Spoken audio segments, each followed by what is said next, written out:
Hello, my name's Justin McLeod. I'm here today with Will Sloan. And you're listening to the Important Cinema Club. December 7th, 1941, a day that will live in infamy. The Japanese bomb Pearl Harbor. December 8th, 1941, a day less known to history. 500 United States Army troops occupy the Walt Disney Studio in Burbank, California. What? Whoa, Tim Allen's here. So the idea of talking about Disney's involvement in World War II is something that you brought to the table, Will. What is your fascination with that? Well, I think the Walt Disney Company, obviously evil company, a pretty big force, and I mean, there's so much there in that company. Even if you don't like it, we could do an episode on their first 3 animated films. We could do an episode on the Mickey Mouse cartoons. We could do an episode on live action Kurt Russell movies from the 60s. There's so much going on. Yeah. But this period is interesting because more than any other studio I can think of, Disney turned itself over to the U.S. Armed Forces during the war. They're the studio that I associate most with wartime propaganda. And it came at this period that was also like their golden age, you know? Snow White and the Seven Dwarfs had just come out. Fantasia, Bambi, these had just come out. But at this point, Disney was also struggling financially. The workers tried to unionize, much to the horror of Uncle Walt. Yeah. We're a family here at Disneyland, and we don't rebel against our parents. But you heard, right, that he was very, like insulted that they would rebel, considering he did see them as family. Ha! Disneyland's the happiest place on earth. What do you want? And if anybody says differently, you will be put in the gulag and never seen from again. Uncle Walt was a legendary Hollywood Republican, I believe. And he also took Leni Riefenstahl on a tour of the studio. Did he? Yes, he did. So, Disney and World War II, we could approach it from multiple different angles, but I think that what we both did was we watched the 2 main features that came out during that period and a bunch of their propaganda shorts. That's right. Disney produced, I believe, 68 hours of propaganda and training films. First, the Navy came to them, then the Air Force, the Department of Agriculture, the Treasury. Pretty much every branch of the armed forces approached Walt Disney to make educational films. And Walt Disney was like, sure, I'll do it. I read a book about Disney and World War II that was published by the Disney Corporation, and it said stuff like, Walt wouldn't even take any profit doing all this because he wanted to help his country. Nope. It has nothing to do with the fact that Disney was about to go bankrupt, so a lot of work and money coming in. Why, yes, it would help our company. Yeah, because Snow White, obviously a huge success, but then overreached with Fantasia, and Bambi, also not a big success. Which, it hurt the coffers a little bit, but the opportunity to make these training films was huge for him. And to be honest, Disney did stuff with training videos that hadn't really been done before because they could make it very clear through animation. So it could be like, how to clean your gun. And then they'd be like, wow, we can just use illustrations to tell these stories. A little spoonful of sugar to help your medicine go down. There's a feature that he made during this period that I think might be instructive to start with. And it's often called the most unusual feature ever released by the Disney Corporation. Song of the South would say differently. Heck, what about Ernest Goes to Jail? Yeah.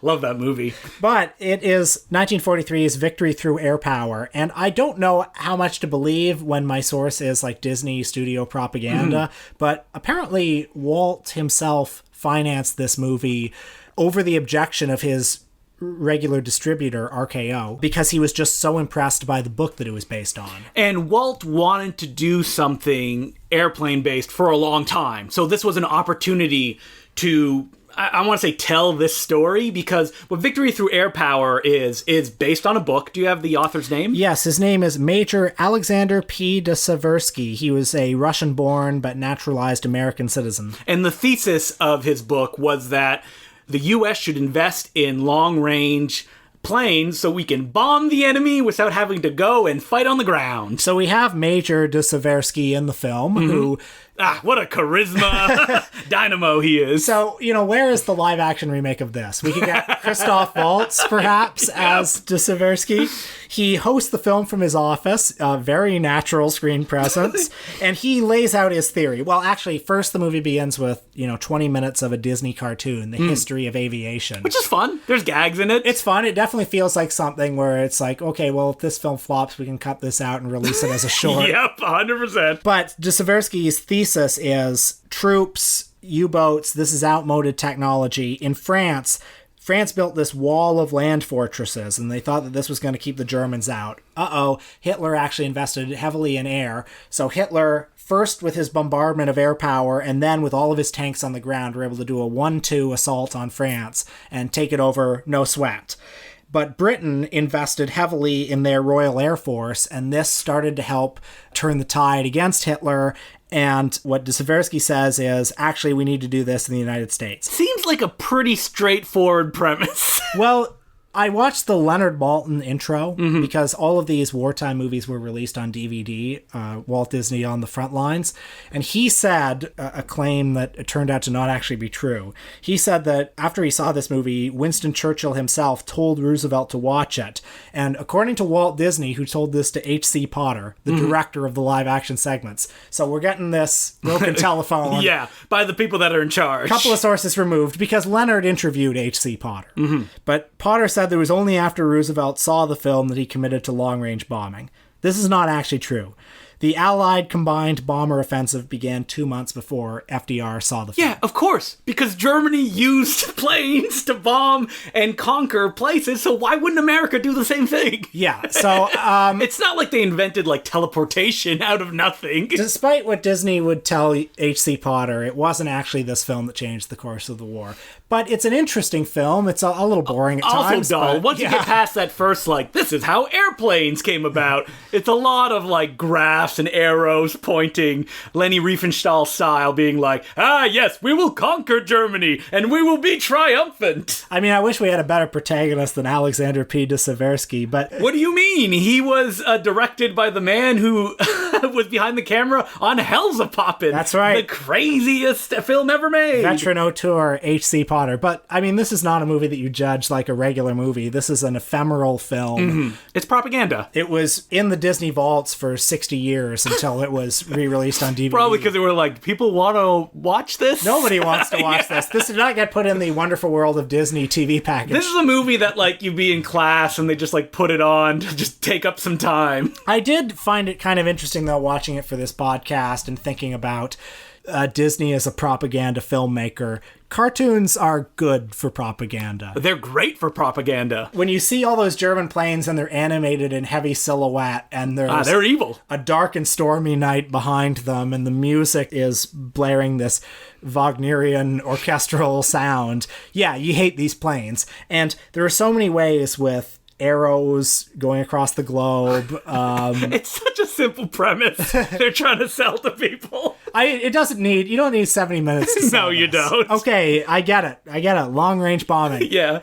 But visually, they keep finding sort of new ways to convey this information and to you got this globe and you got all these players on the board. So we've talked a lot about the straight kind of military stuff that Disney was doing, but they were also doing propaganda for the people. Like 2 spoons of sugar to make the medicine go down. I think the most famous example of this is a cartoon that was suppressed for many, many years despite winning the Academy Award for Best Animated Short Subject. 1943's Der Führer's Face. I love that, somebody at Disney went, let's make a whole short where Donald Duck is a Nazi. And this is before Google Image. This was before a picture of Donald in a Nazi uniform could be used in other contexts. Mm-hmm. And I mean, it's just kind of a goofy short where, Donald Duck goes about his Nazi day in his house where everything is shaped like a swastika, like his hedges. He goes and works in the munition factory and, what crazy wackiness he gets into. It's a dystopian vision of a world where the Nazis have taken over. And yes, even your favorite character, Donald Duck. He is not my favorite character. Your favorite character, Donald Duck, is a Nazi now. And life is hard when you're a Nazi because your rations are very small. Mm-hmm. You get a a rock hard piece of bread that you have to saw with a saw, and you get a coffee that's been made from one bean, and instead of bacon and eggs, you get ode to bacon and eggs. Yeah. And you smell it. I find it fascinating that all of the Disney shorts around this period focused on letting people know that the Nazi ideology is bad. That's what they were all dealing with, like the Führer's phrase, reason and emotion, education for death, Chicken Little. Those are what they're all about. Have you seen Education for Death? Yes, I have. Woo, what a dark cartoon that is. Yeah.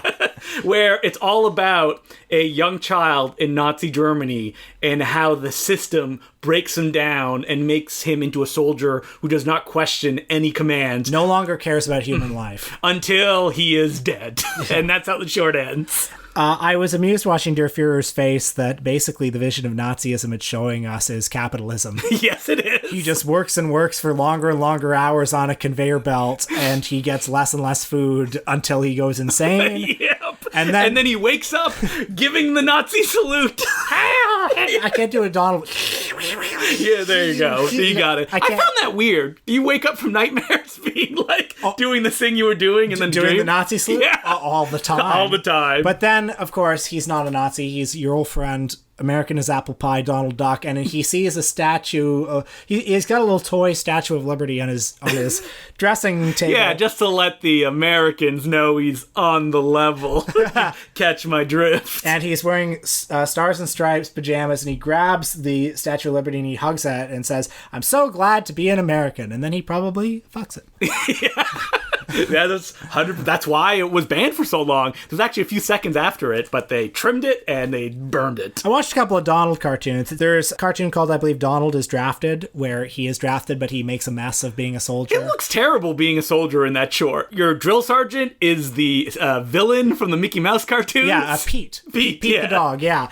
And he wants to fly, but instead, in the ending, he has to peel potatoes. That was like a big theme in these like wartime shorts, peeling potatoes, wasn't it? I remember it vividly as a kid. Every like war comedy from World War II has a gag where the drill sergeant tells you to stop marching and you keep marching. Yep. Did you know that some of the first shorts that were made for the propaganda department were for Canada to sell war bonds that's and so war cool. stamps? And that one of the big ones that Donald Duck first started was to do your taxes to help the troops. That would be The Spirit of 43, where Donald gets his paycheck, I guess, from the Disney Corporation. Yeah. And he's going to go out and spend it, but then he gets, an angel and a devil on his shoulder, basically. There's a Scottish Donald who's telling him, no, Donald, you've got to save your money. Mm-hmm. Is that how you do a Scottish accent? Yeah, there you go. You got it. What? Is that you, Matthew Kumar?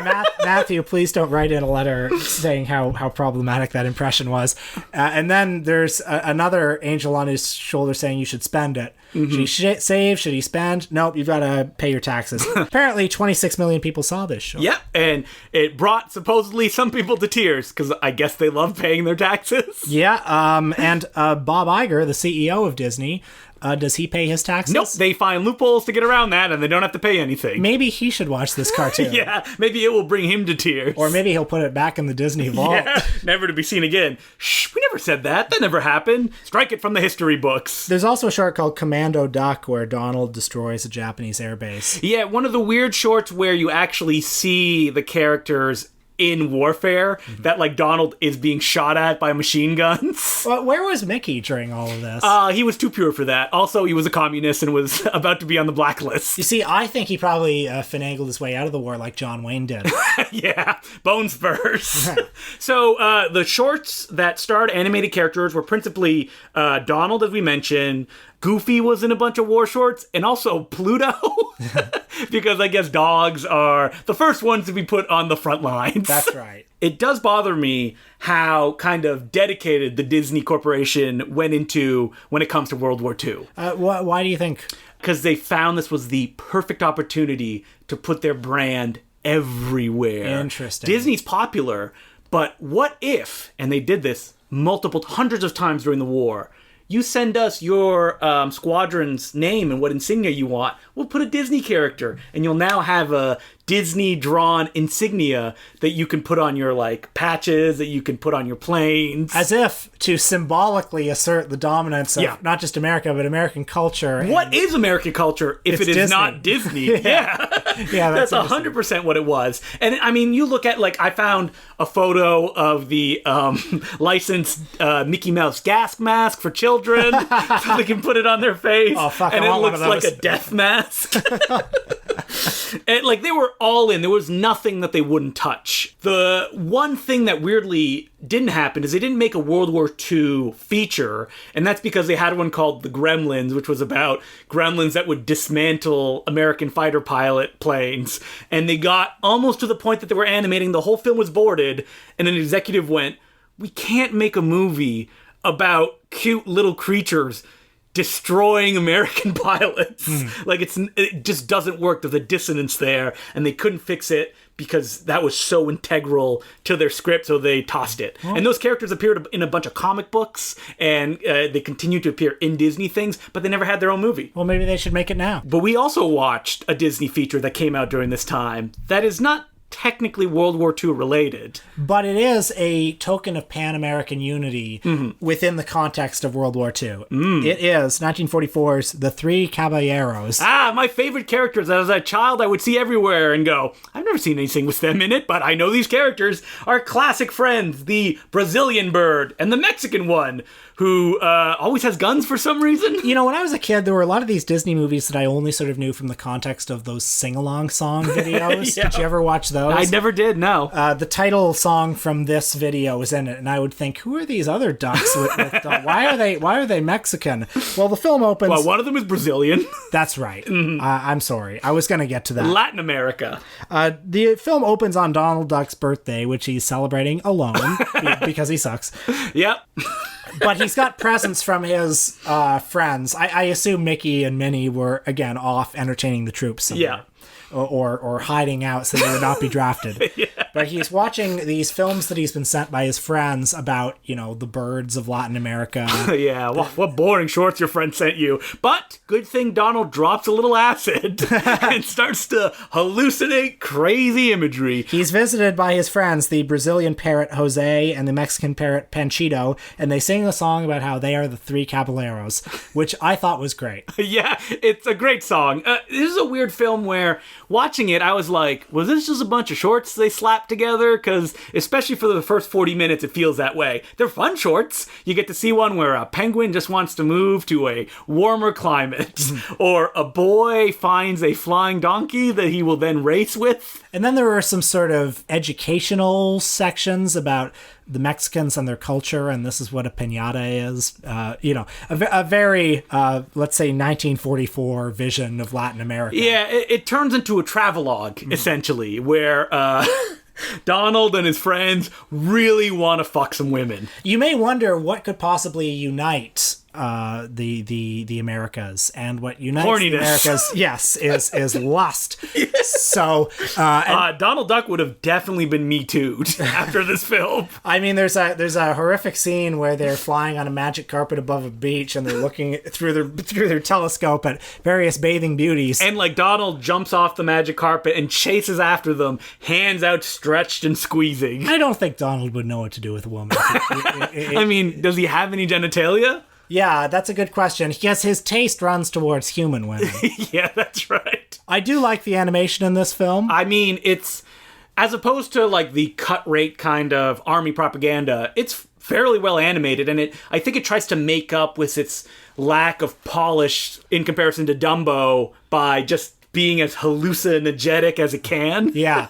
And, you know, the Three Caballeros musical number, or the psychedelic number towards the end, they're so dense with gags. Yeah. And the characters are always in motion. There's a physicality, especially in some of these shorts, that you usually don't associate with Disney, because they were known as like, they make the cute animation. Warner Brother does the more anarchic stuff. But when you watch this, you're like, see, like this would have been, if I had seen this as a kid, it would have been just on the same level as Bugs Bunny because it was that crazy. Yeah. Isn't it still kind of in the vault? Like, I don't know if it was ever released properly I think it's been on DVD. Oh, okay. Yeah. But no Blu-ray or anything like that. I do wonder if it's going to make the jump to Disney Plus with all of its Mexican stereotypes. Yeah. I mean, it's a historical document. Yeah, and it is trying to create goodwill with these countries and was, according to Walt Disney, a massive hit in those countries when it came out. It's Walt Disney's It's All True. Yeah, that's right. The classic Orson Welles film. Can I ask your opinion on Donald Duck? Because I got into a vicious fight this week on the internet with noted filmmaker Whit Stillman. Yep, a vicious fight. It wasn't a vicious fight at all. Whit Stillman, quote, I snidely tweeted about Donald Duck. And, snidely, as if your Twitter is anything but Will. And I was just speaking truth to power, frankly. But then Whit Stillman, who is apparently a great fan of Donald Duck, quote tweeted me. No one can see me shaking my head. And said how wrong I was. So what did your tweet say? Just like the rough kind of... I was just saying that, Donald's not funny. You can't understand his voice. Daffy, very funny. You can't understand his voice. Daffy, proud of his nudity. Donald always wears the shirt. Yeah. Daffy, also anarchist. Donald kind of toes the line. Yeah, that's right. So I've never liked Donald Duck. I've always thought he was lame. And even like his history, the fact that he is under the shadow of his rich capitalist uncle, Scrooge McDuck. That's right. And it feels like Donald is bitter about that. And that has kind of defined his life. He's like the bad blue collar kind of guy, I feel. There is a rich family tree, though, much like J.D. Salinger's Glass family. There are the three nephews. There's the perhaps non-canonical Launchpad. There's Darkwing Duck. But like, if you ask somebody like, what is your favorite Donald Duck moment? And I understand people love the Carl Barks comic books of Donald Duck. I'm not that familiar with them, but I understand like they inspired stuff like Indiana Jones. They were very pulpy and fun adventures. We're not talking about that. We're talking about like the animated incarnations of this duck. They're all lame. Yeah, right? I can name a half dozen Daffy cartoons instantly right now. But I actually think this is partly a problem of the Disney Corporation because those Mickey and Goofy and Donald cartoons were not really in circulation much when I was a kid. No, they weren't. Did you ever see them? No, never. I don't remember what movie it was, but there was like an animated Mickey Mouse cartoon. I know what movie it was. What movie? It was A Kid in King Arthur's Court, and the cartoon was Runaway Brain. And I was like, I want to see this short so bad. Yeah. And I never ended up seeing the movie, never ended up seeing that short. I mean, Mickey Mouse, he's turning into a monster of some kind. I had the exact same experience. I still haven't seen it to this day.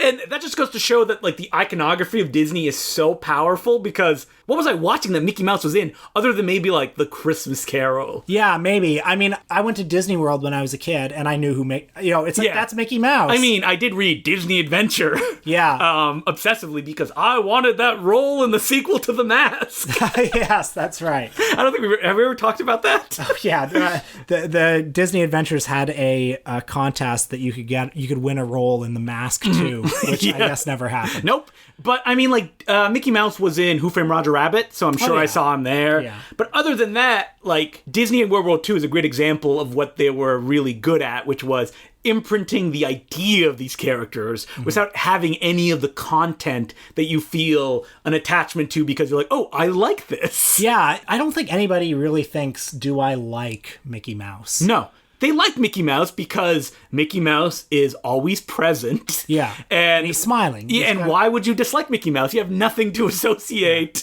even though that I'm sure there's tons of stuff that is terrible involving Mickey Mouse. But Disney just, they put it away. You don't see it. So then they can bring out the new thing. It's weird that they never did a Mickey Mouse feature. Yeah. I guess maybe there's just nothing there. I guess kids today like Kingdom Hearts. That's where they find out about these characters. Yes, where the Final Fantasy RPG and you get to team up and find the 101 Dalmatians. Huh. But I wonder if Disney would have the place that it has today if it hadn't gotten involved so strongly in World War II. It's an interesting question because you think of Disney and you think it's an American company. It's American as apple pie. And that's good for them. They want to give that impression. And why is that? And it's because, like we said, the imprint is there. Like, people love Warner Brothers, but Warner Brothers is not you're not like, yes, the classic Warner Brothers characters, Bugs Bunny. No, people just think of Bugs Bunny, unattached to anything else. And Disney just feels like this national religion. Mm-hmm. So this episode is brought to you by the Disney Corporation. Yeah. Or at least listen to it until it gets taken down. And I'm just sorry that Minnie Mouse died on the battlefield. Yeah, she was drafted. Do we have any letters this week? We do. As per usual, you can send us letters at importantcinemaclubpodcast@gmail.com. And the first letter is from Graham Blackbaby, and it goes, Harry Lime Radio Show. Hey guys, loved your episode on Carol Reed, but I was shocked to hear Will call the Harry Lime Radio Show hacky. As a huge fan of the series, I think Wells delivers fun, digestible radio dramas that will hold up really well today. I would honestly listen to Lime's immoral grifter monologues all day. I highly recommend checking out more than the first few shows if you ever feel like giving it another shot. Thanks for the great show, Graham. I'm always amazed what things I say spark somebody up that to will be like, provoke defenders. I didn't realize that The Lives of Harry Lime, the radio show that was spun off from The Third Man and that featured Orson Welles reprising his role, I didn't realize that there was a dedicated fan out there. I will say I've listened to quite a bit of The Lives of Harry Lime over the years, not in any obsessive detail. Yeah, and I have enjoyed it. Yeah. I think you can't not. You like just listen to Wells' voice and you're like, it feels nice. Some rollicking adventures. I'm sorry. I should not have insulted The Lives of Harry Lime. You can never call anything hacky ever again. And The Lives of Harry Lime radio show did inspire Wells' film Mr. Arkadin. Which we should do as a Patreon episode coming up, because that's one that there's a lot to talk about, that one. Yeah. All right. So if you have any questions or comments, feel free to contact us at importantcinemaclubpodcast@gmail.com. And this week on our Patreon, we went back to a topic we've already done, Lucio Fulci, and this time we tried to do him the justice that he deserves. Yeah, I just wanted to revisit some Lucio Fulci movies and check in on where I and perhaps also Justin were in our Fulci fandom. It's weird that, like, when we did an episode on him was back in the day when we would do 2 filmmakers in one episode, which seems unfathomable now. Yeah, well, we were still working out the kinks of the podcast. Back in the, as one Discord person said, you can hear the disdain in Will's voice of having to do the podcast. Which is funny because I was not holding a gun to your head. I know. I had you chained up to the radiator. There was clearly part of me that wanted to do a podcast. But you're like, what if I'm uncool if I do this? And people call me lame. I mean, yeah, you may be hitting on it. That is right the nail on the head. And now look at me. I'm the king of podcasts. Yeah, that's right. Nobody in Toronto has more podcasts than me. So next week, we're going to do a comedian auteur again. It's fun to talk about them. But it's not just a comedian auteur. It's one of the original bad boys of mid-century art house cinema. It's Mr. Jacques Tati. What? Jacques Tati? I'm going to be honest. I had never seen any of his films. Oh, wow. Until last week, I sat down and I watched Playtime.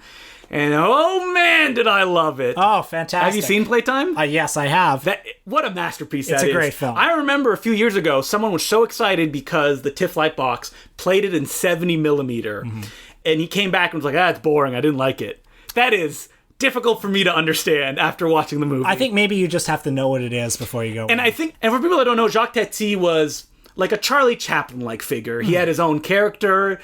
He made a bunch of movies. But as he kind of went along in his career, he had certain ways that he wanted to approach comedy, ways that had never been done before, and that kind of bankrupted him in a way. And Playtime being his magnum opus, which, if you have not seen the movie, I would definitely recommend checking it out. Criterion released an amazing Jacques Tati Blu-ray box, but it is like nothing I have ever seen. A film that when you watch it does not tell you where to look in the frame, because there's so much going on that you cannot focus on one particular point. It's like a Where's Waldo kind of drawing. Where's Hulo? Yeah, Where's Hulo? And the film is so smart and funny. I'm excited to check out his other stuff, and that's what we're going to talk about next week. Fantastic. So until then, my name's Jonathan McClue. I'm Will Sloan. Thanks for listening. Just want to interrupt briefly here to thank Felix Dombinski and Travis Cody Johnson for becoming Patreon subscribers. We really appreciate it. And also to remind you to follow us on Facebook at the Important Cinema Club group, and on Twitter at IMPRT Recently, a tweet came out, and it was an image from Game of Thrones that said, "This shot is brilliant and should be shown in any film study class." And what came out of that was obviously a widespread meme. The shot was not brilliant. Sure. It was fine. It was fine. But, like, what came out of it was two things. One, a hilarious meme where people could post, like, goofy photos from movies with that caption. And two, people kind of, I don't remember who was the person who retweeted and said something like, "This is not a beautiful shot. This is lame. Why would you tweet this?"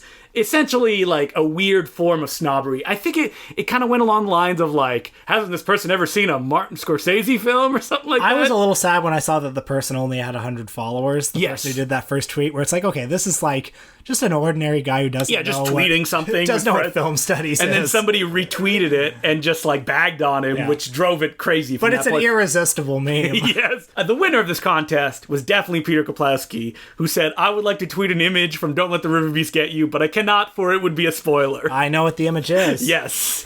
And it got me thinking about film classes, something that I don't know if I've talked about it on the podcast before, but it's something that I've thought a lot about in my life, only because I've never really taken any film classes or film study classes in university. Oh, okay. I've taken one, and I hated it with a passion. What was it? Was it like intro? It was intro to film. So, like, they put on Bicycle Thieves in a class of like 1,000 people. But it was my distaste mostly came from the TA that I had. Okay. And his snobbery. I really did not enjoy intro to film class. Mm-hmm. I was a film studies major at U of T, and intro to film class was tough because it was hard. It's not. You're like, oh, I already know all this, you fools. I mean, it's not a ideal environment to watch some of these movies in. You know, I lied. I did take a second film studies class, and I took it. It was by internet, and I was taken up for plagiarism charges. Oh, no. Because people said, "You could not have written this article." And I was like, "I'm just a brilliant writer." And it wasn't an issue because I hadn't plagiarized anything. Oh, good. It was just from me, so. I remember seeing Bergman's Persona in Intro to Film. You know, did you see it over all the laptops that were open? Yeah, basically that was the experience. And at Innes Town Hall at that time, whenever anybody would open the door, it would just put light all over the screen. So it's like, and you're not even watching it like on 16 millimeter. No, at this point, it's just a DVD that they're playing at 9 a.m. So, you know, not a great way to experience that film. And on the way out, I overheard somebody say, "That was the biggest waste of time I've ever seen."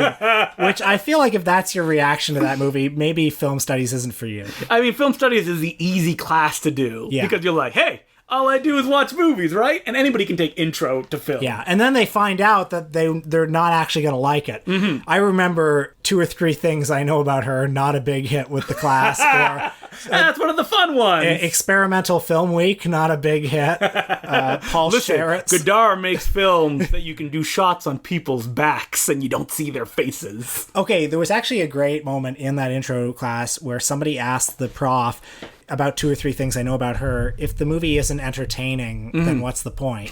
Because and then the prof, I thought quite cleverly, said, "Well, sure, entertainment may not be the primary purpose, but take a pen.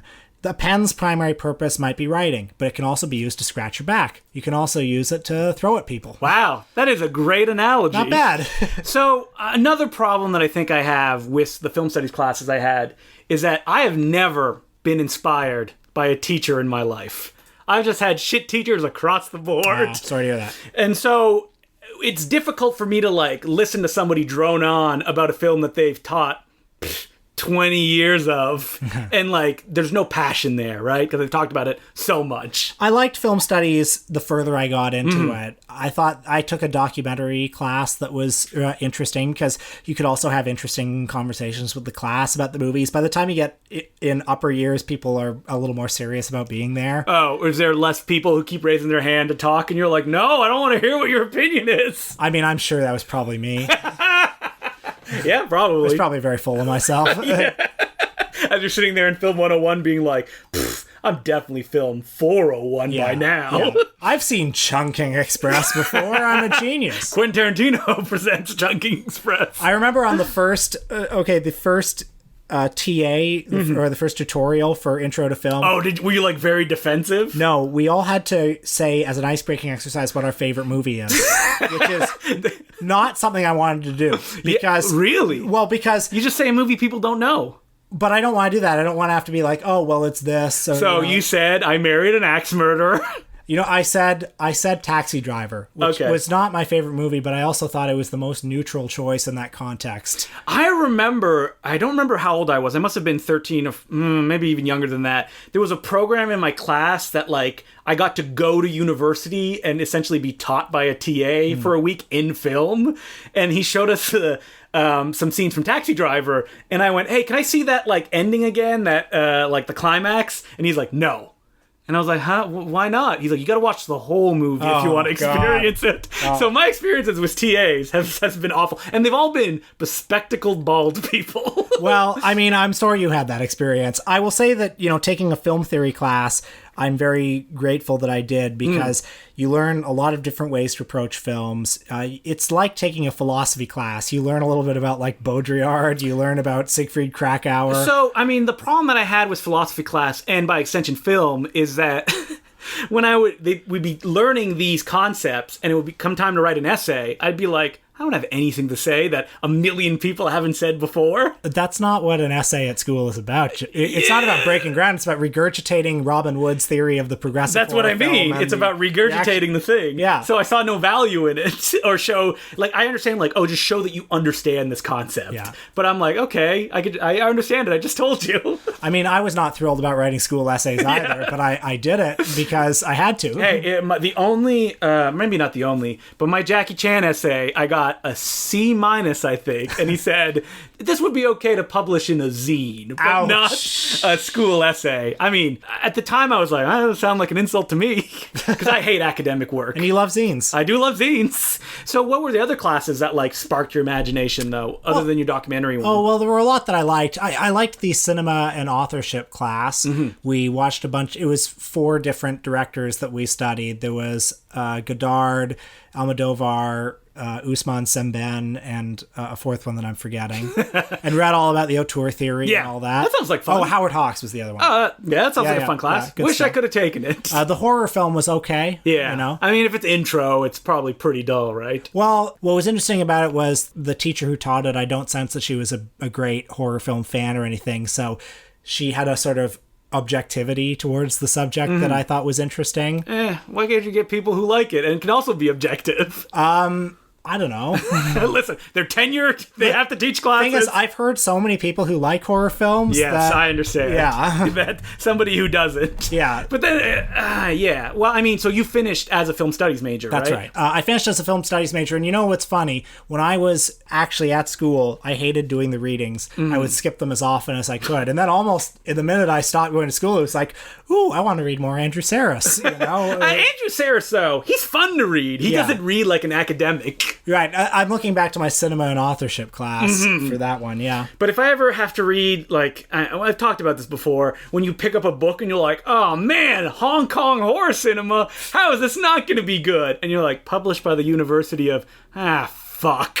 In this essay, I'm going to describe... I love that. Do you? I love that structure. In this essay, I will describe... That's like coming home. And it's like a review. It's like an essay on Godfrey Ho.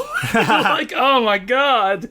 Were you involved with SINSU, the film screening organization of University of Toronto? No, I only went to the screenings. But those were special screenings, right? Oh, they were wonderful, yeah. And now that doesn't really exist anymore. Well, now they play, Bend It Like Beckham on a DVD. What do you think happened? What do you think happened in, like, film studies? Because, like, these people are obviously film studies students, but that passion and the drive to discover more doesn't seem to be there anymore. God, I don't know. I don't know. Yeah, I don't want kids these days. I don't want to be a kids these days thing, but I also know that flat fees were instituted at University of Toronto shortly after I graduated, so you had fewer students who were like sticking around for 10 years after, doing one course a year. Yeah. So I feel like perhaps certain of these clubs were funded a bit by that. By the people who had been there for 10 years. Yeah, and had developed tastes. Yeah. Oh, so you say they're just too young and they don't have that taste yet. Probably, yeah. If you're in Sinsu and you're listening to this, you guys have an amazing archive that you don't use. Use it! You fools, use it!